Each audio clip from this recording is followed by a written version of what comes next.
Sud Radio 10h midi, Média, l'invité du jour. L'invité du jour, Glenn Vielle, bonjour, merci d'être avec nous, bonjour. Bonjour, merci de m'accueillir. Vous êtes le plus jeune chef 3 étoiles de France, vous êtes dans le jury de Top Chef, le petit nouveau, le bleu, voilà, ça a été, c'est bien passé? Ouais, super, ils ont été formidables, j'ai eu un accueil incroyable, ouais. J'ai l'impression que j'ai fait ça depuis un certain nombre d'années déjà. Comment c'est arrivé, comment est arrivée la proposition et puis qu'est-ce qui a fait que vous avez accepté? Bon, tout simplement un coup de téléphone, ouais. Voilà, en me demandant si j'étais intéressé de participer en tant que jury au concours Top Chef. Ouais. Et donc évidemment j'ai dit oui. Pourquoi évidemment, c'est pas évident, il y a des chefs qui n'ont pas forcément envie de... Elle est devenue quand même très qualitatif. Ouais. C'est un concours quand même où les chefs du monde entier se pressent pour y participer. Il y a vraiment des moyens, c'est une mission sérieuse. Et puis comme j'y avais participé en tant que guest l'année précédente, j'avais pu voir un peu l'envers du décor et je trouvais ça plutôt très chouette, quoi. Mais vous vous êtes pas dit qu'il n'y avait pas de place? Qu'il y avait déjà 4 jurés? Mais moi je me suis pas posé la question quand on m'a appelé. Je me suis dit peut-être qu'ils allaient créer d'ailleurs un cinquième éventuellement. Enfin moi je me suis pas posé 10 000 questions. Hein. Et quand vous avez su que vous remplaciez Michel Saran, comment vous l'avez appelé? Comment ça vous a gêné un peu ou pas du tout? Je pense que Michel a une entrée et une sortie, comme j'aurai une entrée et une sortie, ça fait partie. Top Chef a toujours été comme ça, animé par le changement du jury, parce que faut apporter un peu de nouveauté et de peps, j'en sais rien, un peu de renouveau, ça fait du bien, je pense, à tout le monde. Et évidemment, j'ai passé un coup de téléphone à Michel, voilà. Ça, c'est vrai que quand on regarde les extraits d'émissions, on a eu accès. Vous n'êtes pas du tout dans la même veine que Michel Saran. Hein. Ça arrive à vous bousculer, hein, et puis vous avez de l'ambition.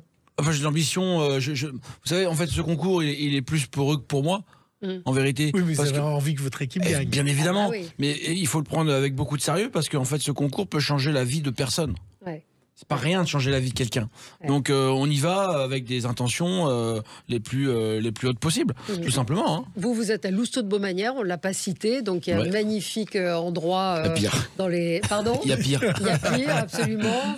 Strato l'hiver aussi. Ouais, on a le Strato aussi à Courchevel. Voilà. Courchevel et donc vous êtes arrivé comment vous dans la restauration? C'était une évidence ou vous avez fait ça par dépit?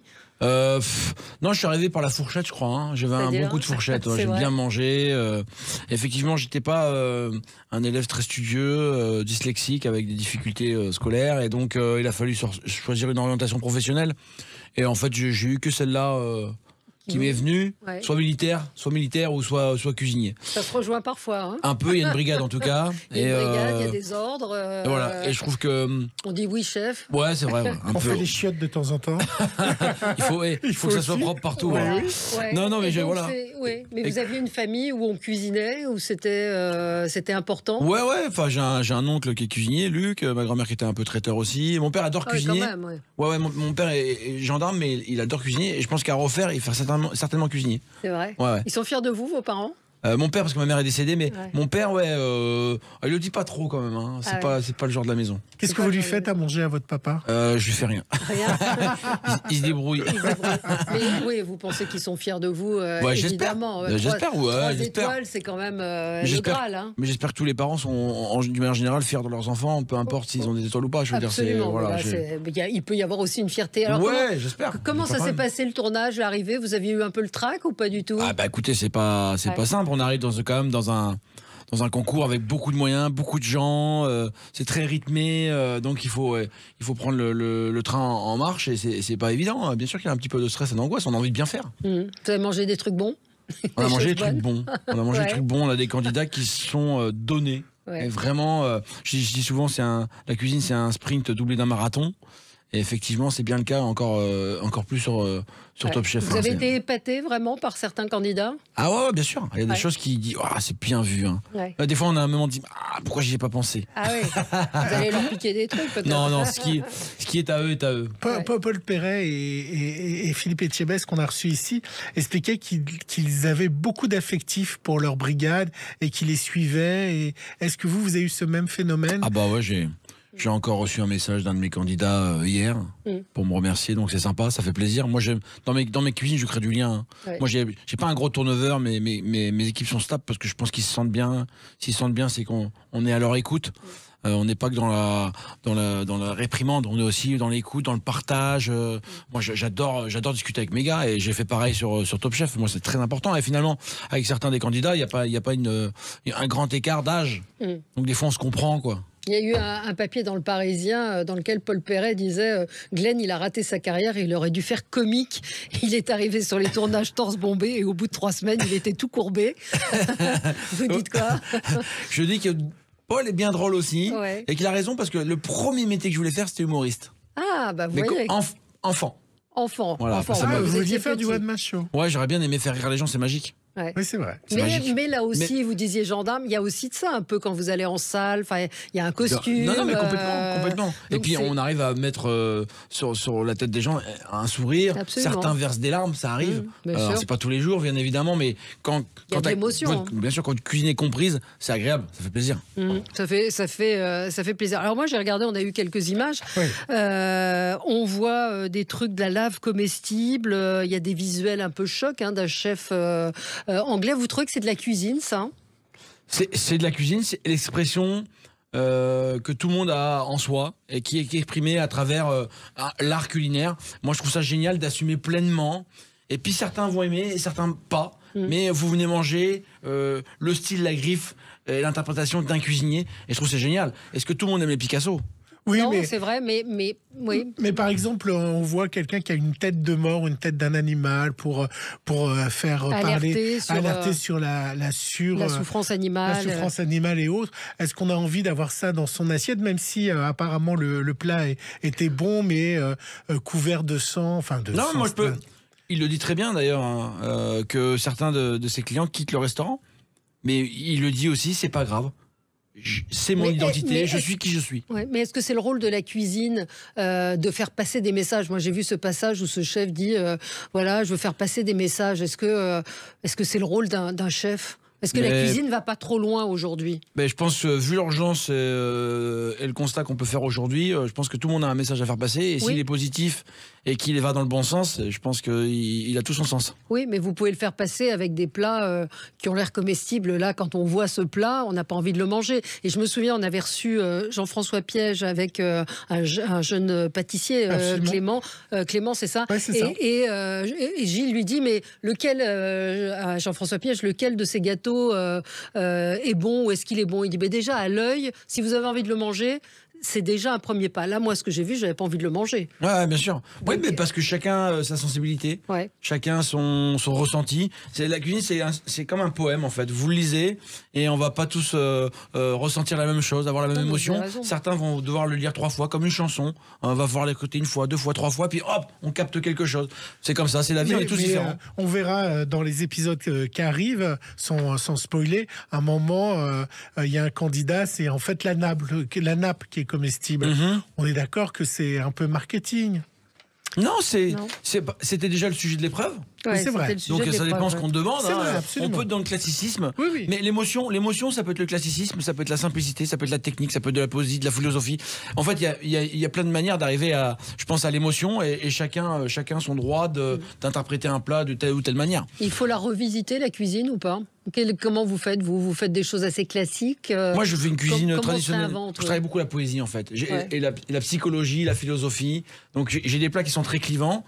Il y a des gens qui peuvent passer à travers, mais moi, je sais que le plat, en tout cas, me ressemble. Et il est ce qu'il est, et il me ressemble. C'est quoi un plat clivant? Je sais pas, par exemple, j'ai le muge, quand l'amertume devient la douceur. Voilà, on est sur l'amertume. On sait très bien que l'amertume, c'est la saveur la plus compliquée. C'est celle qu'on vient mettre à notre bouche en dernier, notamment avec le café. Et quand on commence avec le café, on met du sucre. Quand seulement on a compris l'amertume, on enlève le sucre. Donc, on sait très bien que si on travaille le salé, c'est plus simple que l'amertume. C'est comme ça. C'est la base. Et j'essaie d'expliquer aussi d'autres idées que j'ai à travers. Moi, je pense qu'il y a 2 autres saveurs. La fadeur et l'umami. L'umami, tout le monde connaît maintenant. Mais la fadeur aussi, quand on met quelque chose en bouche, des fois, on ressent rien et on dit c'est fade. On dit pas c'est sucré, on dit c'est fade. Donc j'exprime des choses comme ça, des choses que moi j'ai remarquées à travers mon métier, je l'exprime dans mes assiettes. Dans vos assiettes.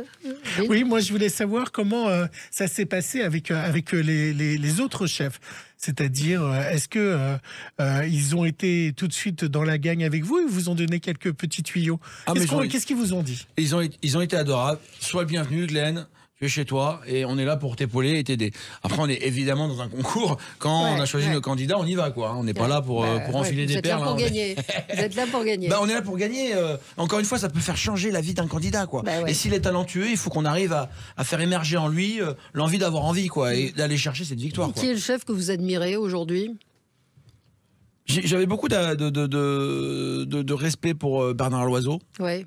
Vous avez connu, vous êtes Non, pas du tout. Mais je l'ai entendu dans le poste de radio et je l'ai entendu parler avec cette énergie et je le voyais même sourire à travers le micro, quoi.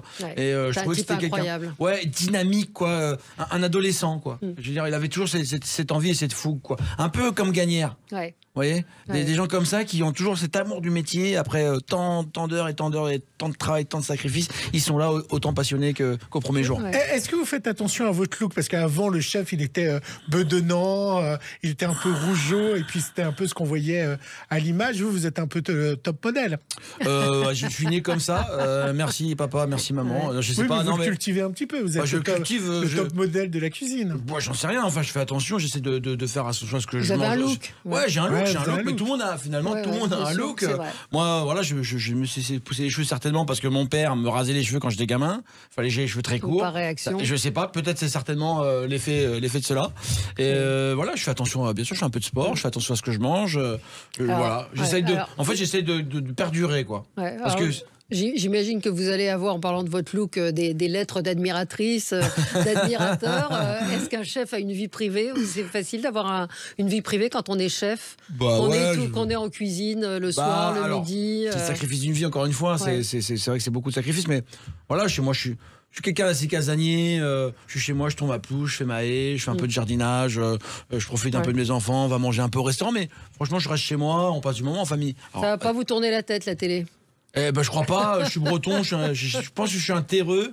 J'espère que si c'est le cas que mes amis me remettront tout droit sur le droit chemin. Et non, je sais, je vais garder, je pense, mon caractère et qui je suis. J'espère. Non, je crois que je vais rester les pieds sur terre. Quel est l'endroit où vous avez mangé un plat inoubliable ou qui vous a marqué? Mais vous savez, on parle souvent de la grand-mère.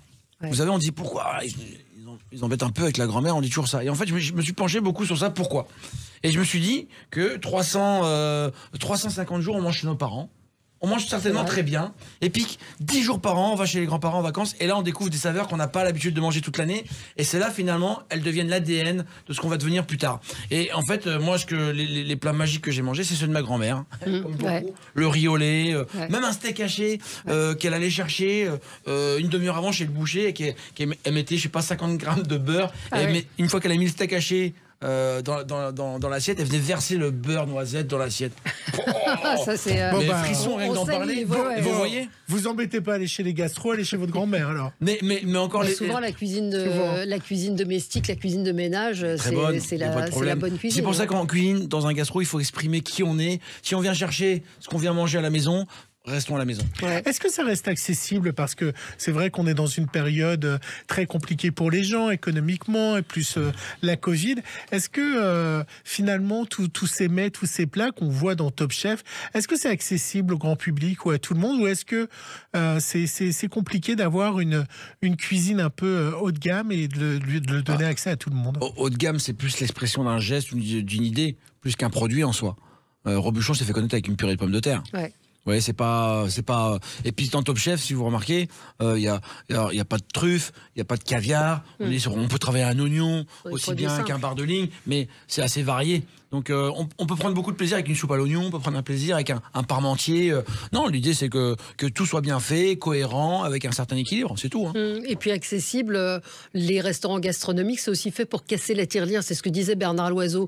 Et c'est ce qui lui faisait le plus plaisir dans sa salle, c'est quand il voyait les gens qui venaient casser la tirelire pour un anniversaire, pour un événement. Je crois qu'il y a plus d'émotions encore quand c'est des gens qui viennent et qui font cette démarche-là. Exactement, il y a une vraie démarche de passer un bon moment et de découvrir l'idée de quelque chose, l'expression de quelque chose. Et donc c'est vrai que quand il y a des jeunes comme ça qui viennent fêter leurs 2 ans de mariage, etc., on se dit voilà, on s'est peut-être un peu sacrifié pendant 6 mois, mais puis on est là. qu'on n'oublie pas. En tout cas, nous, on essaie qu'il soit comme ça. Est-ce que notre cuisine va être comprise? Ça, c'est encore autre chose. Alors, il va y avoir des épreuves assez incroyables. Hein. On a cité Mike Bagal, enfin, on ne l'a pas cité, qui fait un ballon comestible. On spoil un petit peu.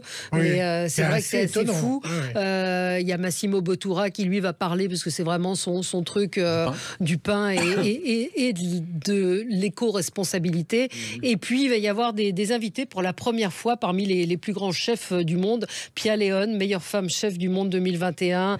Dominique Ancel, Massimo, on l'a cité. Alexandre Gauthier, étoile verte Michelin. Enfin, il y a vraiment il y a du lourd cette année. Non, mais là, vous avez le Real de Madrid, là. Ouais.